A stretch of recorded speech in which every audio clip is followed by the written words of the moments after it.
Queridos amigos, sejam bem-vindos ao canal Videira Espírita. Meu nome é Cristina Brito e este é o programa Gotas do Evangelho. Aqui juntos vemos as mensagens do Espírito Emmanuel recebidas pela mediunidade de Chico Xavier e reunidas no livro Caminho, Verdade e Vida, publicado pela Federação Espírita Brasileira.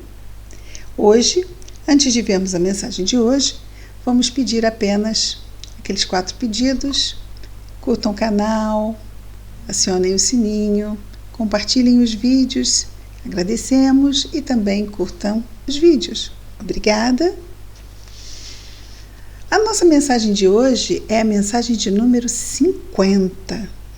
Já chegamos na mensagem 50. E o título da mensagem é Conta de Si. Conta de Si. O versículo destacado por Emmanuel são palavras de Paulo de Tarso, escrevendo aos Romanos, no capítulo 14, no versículo 12, nos diz Paulo: de maneira que cada um de nós dará conta de si mesmo a Deus. Então, conta de si é uma prestação de contas que cada um de nós dará de si mesmo, quer dizer, um não dará conta do outro, cada um dará conta de si. A quem? A Deus. Onde está Deus? Suas leis em nossa consciência. Então, esse é o grande juiz, o juiz da consciência, que não podemos burlar, que não podemos tentar justificar o injustificável, porque a nossa consciência ela é muito justa. A misericórdia vem de Deus, mas nós somos muito, tanto que quando reencarnamos muitas vezes, somos muito duros com as expiações que pedimos para nós. E inúmeras vezes são os bons espíritos que vêm e dizem: calma, por que isto? Não, vamos buscar uma aprovação que seja. Não há necessidade disso. Nós queremos muitas vezes o mais duro para expiar. E eles é que vêm com o carinho que lhes é próprio, sempre nos lembrando, como nos diz Pedro, que o amor cobre a multidão dos pecados. Portanto, ao comentar as palavras de Paulo de Tarso, de maneira que cada um de nós dará conta de si mesmo a Deus, Emmanuel começa nos dizendo o seguinte: é razoável que o homem se consagre à solução de todos os problemas alusivos, ou seja, que dizem respeito à esfera que o rodeia no mundo. Então, nós temos que dar conta de todas as nossas tarefas no mundo, não é mesmo? Entretanto, é necessário saiba a espécie de contas que prestará ao Supremo Senhor ao término das obrigações que lhe foram cometidas. Aonde? Na encarnação. Então, esse momento dessa prestação de contas se dá ao final desse ciclo encarnatório em que nos encontramos nesse momento. E em todas as encarnações, ao terminar um ciclo encarnatório, é o momento de prestar contas sobre o que fizemos aqui, porque é aqui na carne que se dão as provas e as expiações. Então, quando se chega do lado de lá, faz-se a avaliação, vê-se como foi bem, se podia ter sido melhor. E aí, depois dessa avaliação, é feita uma reprogramação para uma próxima reencarnação. E assim vamos, não é? De uma em uma, melhorando e crescendo e amadurecendo como espíritos. E ele nos continua dizendo o seguinte: inquieta-se a maioria das criaturas com o destino dos outros, descuidadas de si mesmas. Dá muito trabalho, né? Porque é menos trabalhoso a gente olhar o que não está dando certo ali, no que o outro está se desviando, o que ele está errando. Exige muito porque quando nós constatamos o erro do outro, quem tem que corrigir? O outro. Agora, quando nós constatamos os nossos erros, aí dá trabalho, porque quem vai corrigir e o único que pode corrigir somos nós. Então, muitas vezes e até inconscientemente, nós nos ocupamos em ficar corrigindo os outros para ficarmos defendidos de atuar no que realmente, na ferida que realmente viemos tratar aqui, que somos nós. Porque cada um vai cuidar de si. Os nossos caminhos são solidários, mas são solitários. Então, nós estamos aqui nos apoiando uns aos outros, mas ninguém vai fazer pelo outro. Não é? Cada um de nós vai ter que escolher e assumir a responsabilidade sobre a sua escolha, ou sobre as suas escolhas. Então, ele diz, não é? Que a maioria das criaturas se inquieta com o destino dos outros, descuidadas de si mesmas. Homens existem que se desesperam pela impossibilidade de operar a melhoria de companheiros ou de determinadas instituições. E nós vemos isso muito em família, em casais, mães e filhos, que parece que a pessoa se esforça e sofre, cobra e se vira do avesso porque acredita na sua fantasia que alguma coisa que ela fizer vai mudar o outro. Não vai. Não vai. Tá? Se alguma coisa que eu fizer levar alguém à mudança, é porque esse alguém quis que assim fosse. Quis. Tá? Não, eu vou aproveitar aí seu exemplo, vou fazer. Porque se ele não quiser, não acontece nada. Nenhuma ajuda é efetiva se o outro não quer ser ajudado. Tá? E mesmo assim, ele vai precisar dar a cota dele. É ele. Certo? Então ninguém muda ninguém. Certo? E isso gera um desgaste enorme e muitas vezes as pessoas acreditam que vão salvar o outro.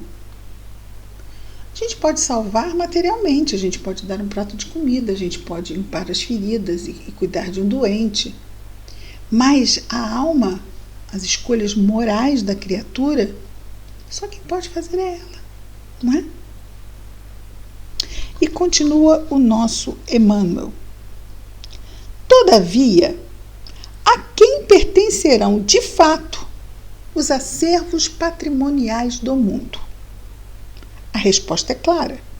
Porque os senhores mais poderosos se desprenderão da economia planetária, entregando-a, todas as suas propriedades e bens, a novos operários de Deus para o serviço da evolução infinita. Então, muitas vezes, a gente pode achar que a gente fica ali, né, se dedicando a mudar aquilo, e tira, às vezes não é o outro, não, às vezes é uma instituição, como ele diz aqui. Mas as instituições, elas são o resultado da reunião de pessoas. E um não vai fazer a instituição. Até porque, quando ele desencarnar, a instituição vai passar para a mão dos outros, não vai? Então não adianta eu querer salvar a instituição e não trabalhar em conjunto numa conscientização de que a instituição é de todos e todos precisam trabalhar em prol dela, porque nenhum vai ser salvador da pátria, porque se aquele desencarnar, a instituição vai seguir dentro da linha do que a maioria pensa, não é? Então a gente precisa também ter este olhar, e ele vai dizer muito bem aqui, não existe instituição que pertence a um, porque esse um dia vai embora, e essa instituição vai ficar para que outros a administrem. E todas as instituições do mundo, como os recursos, são Deus que nos habilita a estarmos temporariamente à frente desses recursos e dessas instituições. Para fazermos o quê? O nosso melhor, as nossas melhores escolhas, para quando chegarmos lá, podermos estar melhor diante da nossa consciência, na prestação de contas que haverá. E o nosso Emmanuel, então, no parágrafo de conclusão, que é bem grande, diz: o argumento, contudo, suscitará, ou seja, levantará certas perguntas dos cérebros menos avisados. Se a conta reclamada refere-se ao círculo pessoal, né, prestará contas, é o que diz aqui no versículo, de maneira que cada um de nós dará conta de si mesmo a Deus, e ele diz, bom, se a conta reclamada refere-se ao círculo pessoal, que tem o homem a ver pelas contas da sua família, da sua casa, de sua oficina, de seus filhos, de seus pais? Cumpre-nos então esclarecer que os companheiros da intimidade doméstica, a posse do lar, as finalidades do agrupamento em que trabalha pertencem ao Supremo Senhor, mas o homem, na conta que lhe é própria, é obrigado a revelar sua linha de conduta para com a família, para com a casa em que se asila, com a fonte de suas atividades comuns. Ou seja, tudo pertence a Deus, mas se eu estou inserida ou inserido dentro daquele contexto, a minha ação eu vou ter que dar conta dela. Como eu ajo dentro do meu lar? Como eu ajo na minha vida pessoal? Como eu ajo no meu casamento? Como eu ajo com meus pais? Como eu ajo no meu trabalho? Como eu ajo dentro do grupamento de voluntariado a qual eu me associo? Como eu ajo?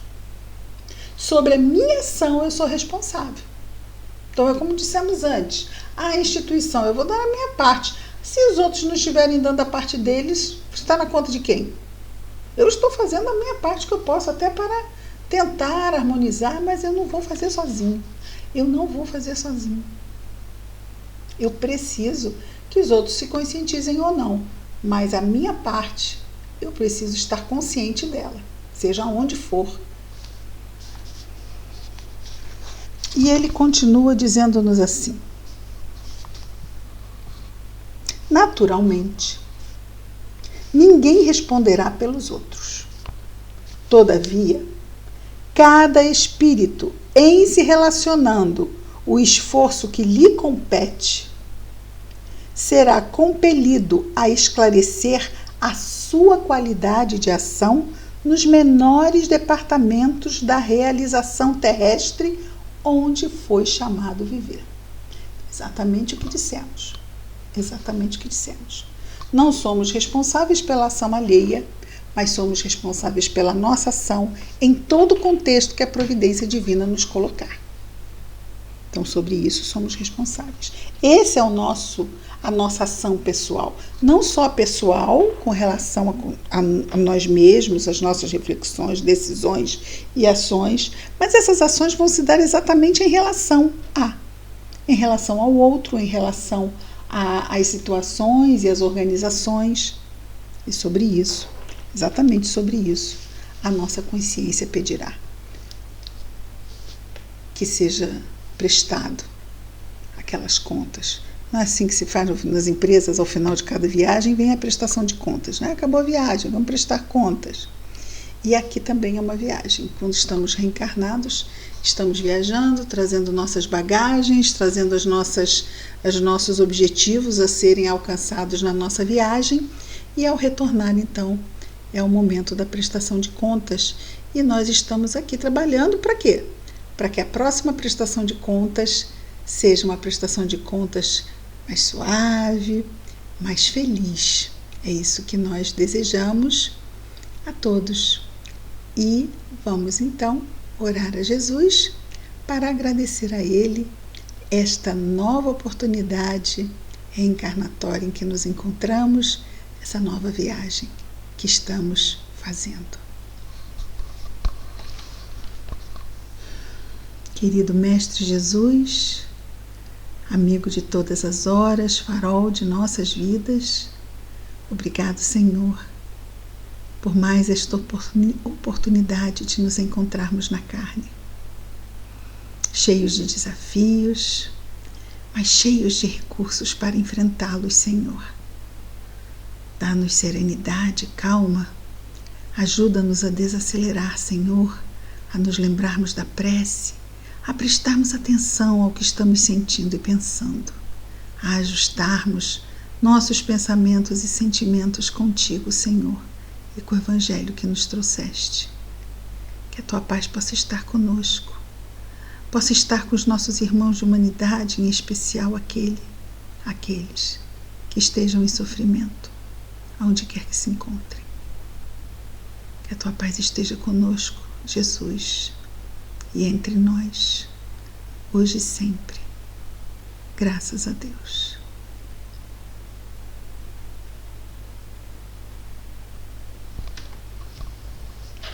E é isso, queridos amigos. Amanhã estaremos de volta com mais um programa Gotas do Evangelho. Muita paz a todos.